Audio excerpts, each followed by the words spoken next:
government is extraditing somebody for tax evasion to put him in prison for 109 years, my first thought is maybe it's not really about the taxes. Maybe there's something more to this story.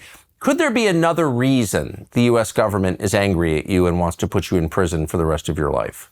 Yeah, to be honest, I think they're not really angry about taxes at all. I think they're just angry about my lack of obedience and lack of, kissing their ring. I was the first person in the entire world to start investing in the Bitcoin ecosystem and investing in businesses that made it easy for people to use Bitcoin as money and as cash for people all over the world. And I was promoting it since 2011 as, hey, stop using the US dollar, stop using euros, stop using yen, start using Bitcoin. We have an alternative in which each individual anywhere on the planet can be in charge of their own money completely without needing permission from any politician or any government anywhere in the world.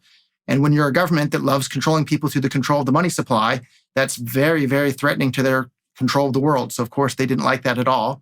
And I knew that this sort of thing was dangerous. And I thought the safest path for me would be to not be a U.S. citizen. So in 2014, I renounced my U.S. citizenship and became a citizen of the world effectively. But my new nationality is St. Kitts, which is a wonderful little island in the Caribbean.